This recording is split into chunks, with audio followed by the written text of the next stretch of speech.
What if you can instruct a robot to do any task with a simple sentence in English? For example, you can ask to open the drawer or drag the object into the drawer. A new paper titled Grounding Language in Play shows that with a few hours of demonstrations and only a few thousand training goals expressed in natural language, an imitation learning algorithm can learn to do it, although sometimes with some errors. But nonetheless, the results are incredible. The solution proposes to learn a policy conditioned on the goal that can be expressed by an image or by natural language. In particular, it combines techniques of self-supervised learning on image-conditioned goals and supervised on text. In this video, I break down the algorithm and explain the main ideas and components that allows it to reach those results. So if you like the content like this, remember to click the like button and subscribe to the channel. Thanks. The algorithm combines many different techniques and ideas, so let's break it down one by one. First, the algorithm proposed, called langlfp, builds upon learning from play, abbreviated LFP. Langlfp differs from LFP by the addition of the language as a form of specification of the goal. So let's explore the LFP algorithm first, and then see how they integrated language. LFP learns a policy by imitation learning to reach a goal image given as input, a so-called goal condition policy. This means that it learns from demonstration performed by an expert system, in this case it is a human with a virtuality set, the trajectories required to reach the goal image. But LFP had two novel ideas compared to other imitation learning algorithms. The first is that LFP uses a different mechanism for acquiring demonstrations. Instead of asking the expert to execute a set of demonstrations, they leave the experts to play without interruptions to collect long sequences of moves to cover enough space of the environment.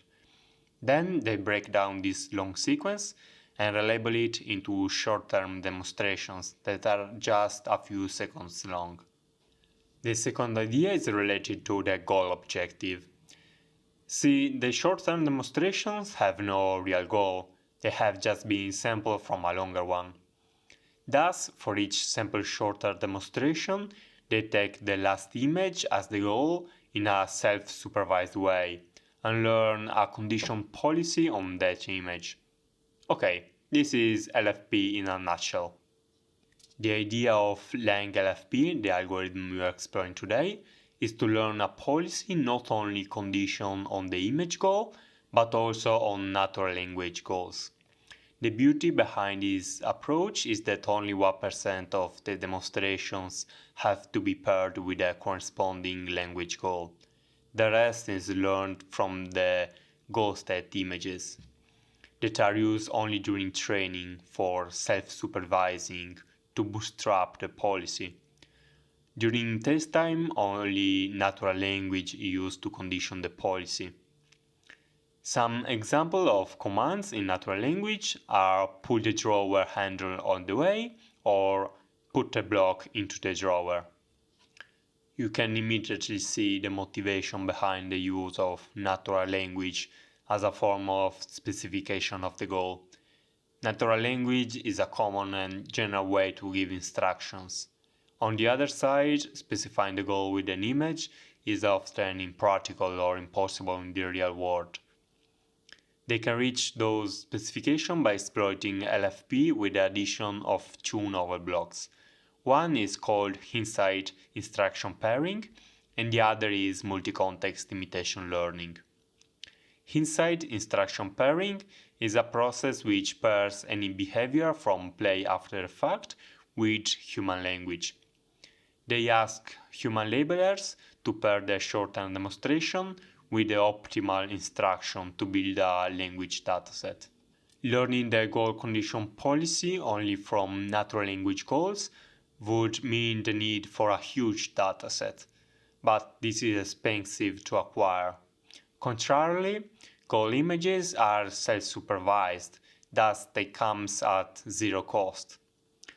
langlfp leverages this opportunity by introducing multi-context imitation learning that allows it to learn the policy from multiple imitation datasets, in this case from language and image calls. What it does is conditioning the policy on a latent space that is shared between the image and the language, and these are mapped by a set of encoders, one for each dataset. By doing so, the goal condition policy can be learned mostly using images as a goal. In fact, only 1% of the demonstration are paired with human language. This is a huge saver. Now that you have a more clear idea about the components, let's put all together. langlfp have three main steps. The first is to build the dataset by pairing play with inside goals images and human languages. The second is to train the goal condition policy on both image and language goals. And the third is following human language during test time. The raw data source is a stream of play performed by a human using a virtual reality set. This long source of play data is relabeled into 1 to 2 second long demonstrations, from which is extracted the last frame as a goal image.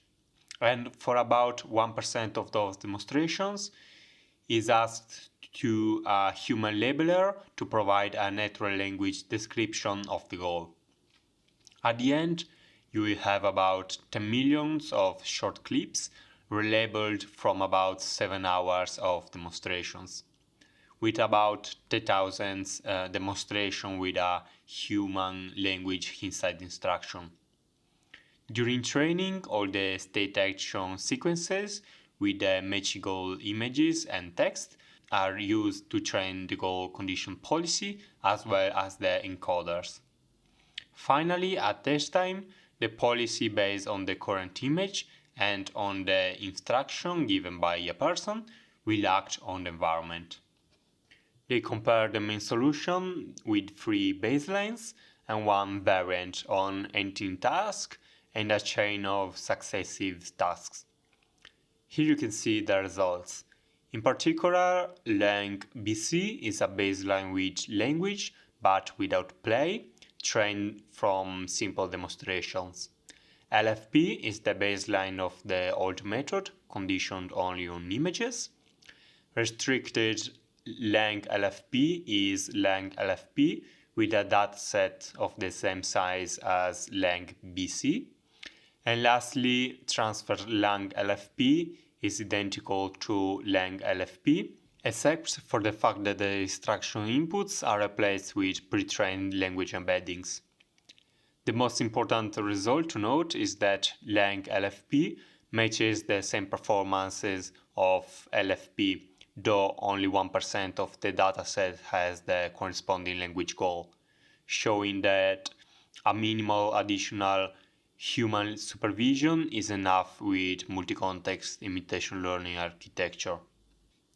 Also is flashed improvement brought by the process of relabeled play, from a 20% of success to 68%, as you can also see from this qualitative comparison.